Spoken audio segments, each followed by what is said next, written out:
Assalamualaikum warahmatullahi wabarakatuh. Selamat siang teman-teman sekalian. Kita jumpa lagi pada episode tentang fungsi daripada komponen-komponen yang ada pada mikroskop. Menyambung tayangan sebelumnya yang sudah saya sampaikan, yaitu fungsi daripada lensa okuler, observation tube atau dikenal sebagai kepala mikroskop, kemudian revolving nosepiece atau dudukan lensa-lensa objektif. Kali ini saya akan lanjutkan lagi tentang fungsi daripada lensa objektif, kemudian kondenser, dan penjepit preparat atau penjepit spesimen atau spesimen holder. Simak berikut ini. Ya, baiklah. Ini adalah mikroskop CX21. Sekarang untuk menjelaskannya fungsi daripada lensa objektif maupun kondenser, maka mula-mula saya akan melepaskan dulu observation tube atau kepala mikroskop ini. Kita mulai saja pelan-pelan.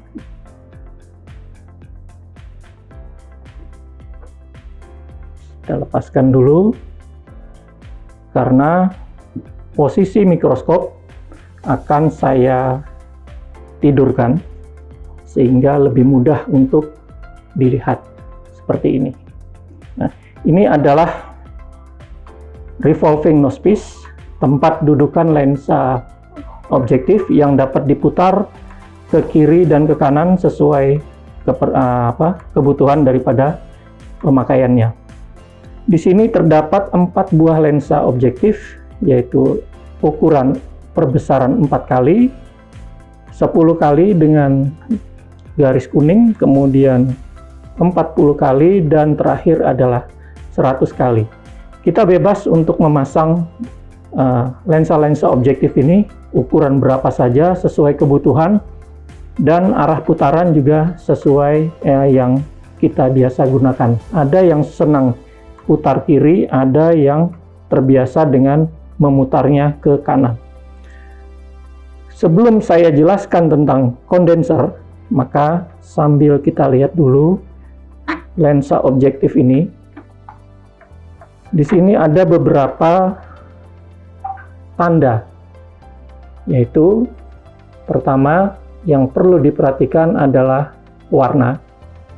Warnanya ini ada putih dan ada hitam untuk lensa 100 kali. Kemudian ada juga 40 kali dengan kode warna biru. Nah, ini menunjukkan kode warna perbesaran lensa objektif. Putih menunjukkan perbesaran 100 kali, sedangkan ada warna hitam di sebelahnya, di sebelah kanannya, yaitu kode warna untuk jenis cairan imersinya.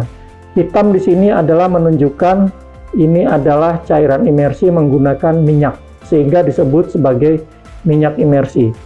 Tanda-tanda lain atau kode lain pada lensa objektif nanti akan akan dijelaskan pada tayangan berikutnya, karena di sini hanya menjelaskan fungsi daripada lensa objektif, yaitu memperbesar bayangan objek yang dihasilkan setelah dilalui oleh kondenser. Jadi setelah kondenser, maka bayangan objek akan melalui lensa objektif dan diperbesar sesuai perbesaran masing-masing. Ada 10, 4 kali, 100 kali, dan seterusnya. Kemudian ada lagi di sini komponen yang lain, yaitu kondenser. Kondenser di sini fungsinya adalah untuk mengumpulkan dan mengarahkan cahaya sehingga bisa tepat pada sampel yang kita lihat.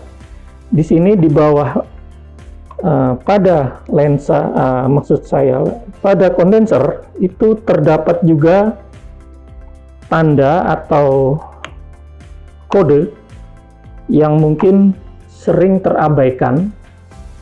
Nah, di sini terlihat ya, ada angka yang mungkin kurang terlihat di situ.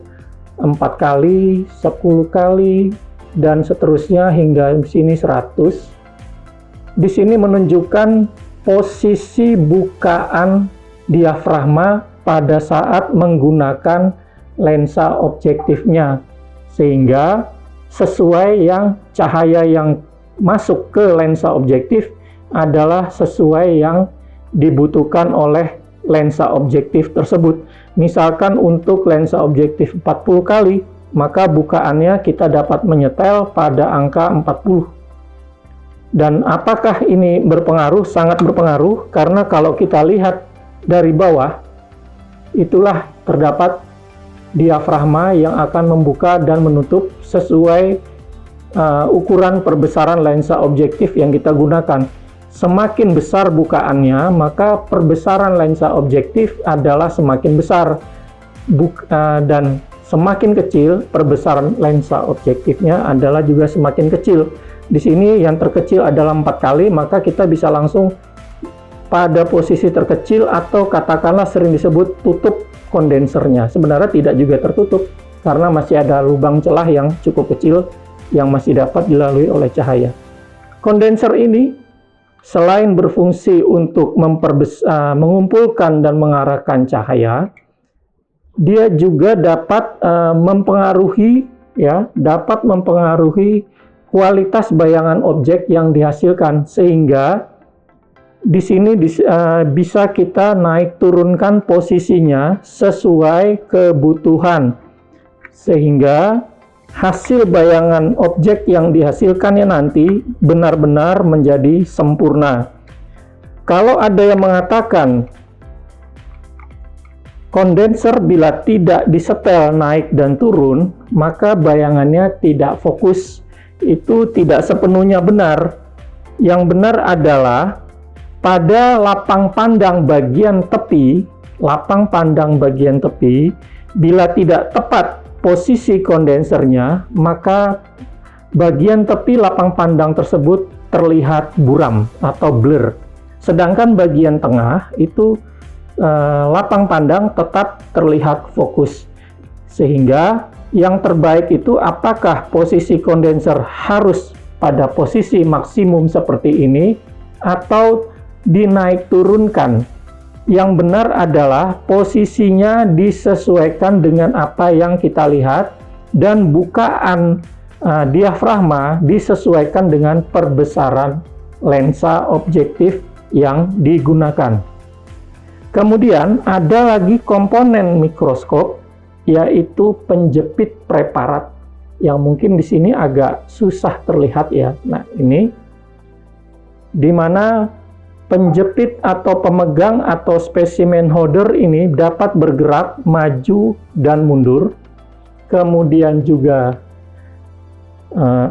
ke kiri dan ke kanan, sehingga kita mendapatkan titik fokus yang sempurna.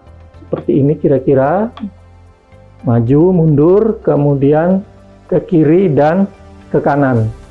Di sini yang perlu diperhatikan adalah angka atau deret angka yang terdapat pada mikroskop atau meja preparatnya. Mungkin begini lebih terlihat ya. Saya majukan saja fokusnya. Nah, itu ya. Oke, terlihat dengan jelas angka pada ini sebaris angka seperti penggaris ya.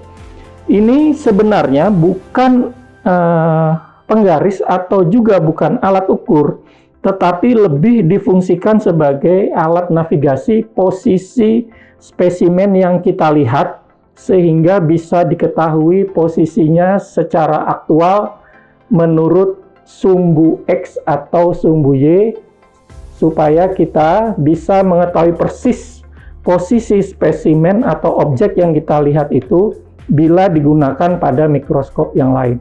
Nah, tetapi pada pembuatan mikroskop modern saat ini, fungsi alat ukur, deret ukur ini, deret angka yang saya maksudkan di sini, juga dapat difungsikan sebagai alat ukur.